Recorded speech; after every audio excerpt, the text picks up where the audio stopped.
সামগুৰি সমষ্টিৰ ভাটিয়াখালী পঞ্চায়তত কংগ্ৰেছৰ বৃহৎ জয়। ৰেকৰ্ড সংখ্যক ভোটত জয়লাভ কৰি উৎফুল্লিত প্ৰাৰ্থীসকলৰ লগতে অঞ্চলবাসী। ৱাৰ্ড সদস্যসকলে জয়লাভৰ পিছতে প্ৰতি ঘৰে ঘৰে গৈ ৰাইজৰ লগত সাক্ষাৎ কৰে। ভাটিয়াখালী পঞ্চায়তৰ 10খন ৱাৰ্ডৰ ভিতৰত 9খনেই জয়লাভ কৰে কংগ্ৰেছ সমৰ্থিত প্ৰাৰ্থীসকলে। উল্লেখ্য যে 4 নং ৱাৰ্ডত কংগ্ৰেছৰ সমৰ্থিত প্ৰাৰ্থী শমছেৰ আলীয়ে 517টা ভোট লাভ কৰি বিজয় সাব্যস্ত কৰে।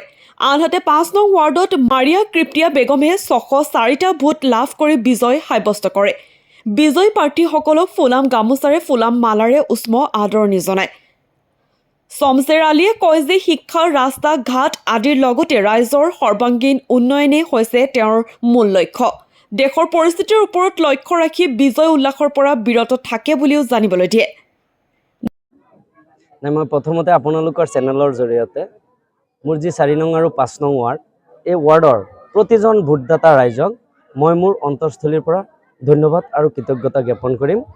লগতে মই সচেতন মহলৰ পৰা মোৰ দায়িত্ব পালন কৰি যোৱাত সচেতন মহলৰ পৰা মই সদায় দিহা আৰু পৰামৰ্শ আশা কৰিম। মই ভাটিয়াখালী গাঁও পঞ্চায়তৰ অন্তৰ্গত যি 4 নং ৱাৰ্ড, এই ৱাৰ্ড সদস্য পদত প্ৰতিদ্বন্দ্বিতা কৰিছিলোঁ যদিও মোক যি ৰাইজে কৈছে যে মোক ৱাৰ্ডৰ প্ৰতিনিধি ৱাৰ্ড মেম্বাৰ নবনাই মোক ফেমিলি মেম্বাৰ হিচাপে মোক নিৰ্বাচিত কৰিছে। যোৱা যি 7 তাৰিখ আছিল, সেই 7 তাৰিখত মোক ৰেজিষ্ট্ৰেশ্যন বনাই দিছে আৰু 11 তাৰিখত যি ৰিজাল্ট হৈছে, এই ৰিজাল্টত ৰাইজে মোক কৈছে যে আপুনি আজিৰ পৰা আমাৰ ৱাৰ্ড মেম্বাৰ নহয়, আজিৰ পৰা আমাৰ প্ৰতিটো পৰিয়ালৰ একোজন মেম্বাৰ হয়। গতিকে মই সঁচাকৈ বহুত আনন্দিত যে মই 200-250 ঘৰ পৰিয়ালৰ একোজন মেম্বাৰ হ'বলৈ পাই মই সঁচাই বহুত আনন্দিত। গতিকে আপুনি এতিয়া জয়লাভ কৰিছে, ৰাইজে ইমান কষ্ট কৰি জয়যুক্ত কৰিছে, গতিকে ৰাইজক কি আহ্বান জনাব? ৰাইজক আহ্বান জনাম, প্ৰথমতে মই পুনৰবাৰ অন্তৰস্থলীৰ পৰা মোক ভোট দিয়া, মোক ভোট নিদিয়া প্ৰতিজন নাগৰিকক বা ভোটদাতাক মই অন্তৰস্থলীৰ পৰা ধন্যবাদ জ্ঞাপন কৰিম। আৰু লগতে মই আশা কৰিম যে মোৰ যি দায়িত্ব, মোৰ ওপৰত যি ৰাইজে যি দায়িত্ব অৰ্পণ কৰিছে, এই দায়িত্বটো মই সুচাৰুৰূপে পৰিচালনা কৰি লৈ যাম। লগতে মোৰ সমাজখনৰ, মোৰ ৱাৰ্ডখনৰ যি সমস্যা আছে, যেনে অৰ্থনৈতিক সমস্যাই হওক বা আপোনাৰ শৈক্ষিক দিশটোৱেই হওক, অথচ যি যাতায়াত ব্যৱস্থা সমাজৰ, এই সমাজৰ যাতায়াত ব্যৱস্থাতেই হওক, মুঠতে মই মোৰ সমাজখনৰ সৰ্বাংগীন দিশটোক কেনেকৈ আগবঢ়াই লৈ যাব পাৰে তাৰ কাৰণে মই আপ্ৰাণ চেষ্টা কৰিম। মোৰ ভাটিয়াখালী গাঁও পঞ্চায়ত। মোৰ নাম শমছেৰ আলী। মই প্ৰথমেই সাংবাদিক বন্ধুসকলক ধন্যবাদ জনাইছোঁ। মই প্ৰাৰ্থী নহয়, মোৰ ৱাইফ কেণ্ডিডেট হয়। তেখেতে আমাৰ ৱাৰ্ডত টোটেল ভোট আছিলে 880টা ভোট আছিলে। তাৰ ভিতৰত মোৰ ৱাইফে পাইছে 604টা ভোট পাইছে আৰু বিৰোধীয়ে পাইছে 227টা ভোট পাইছে আৰু ৰিজেক্ট হৈছে আমাৰ 48টা ভোট ৰিজেক্ট হৈছে। তো আমাৰ যিখন ৱাৰ্ড আছে 5 নম্বৰ ৱাৰ্ডৰ ৰাইজক আমি ধন্যবাদ জনাইছোঁ। ৱাৰ্ডৰ ৰাইজে আমাক বহুত সঁহাৰি জনাইছে।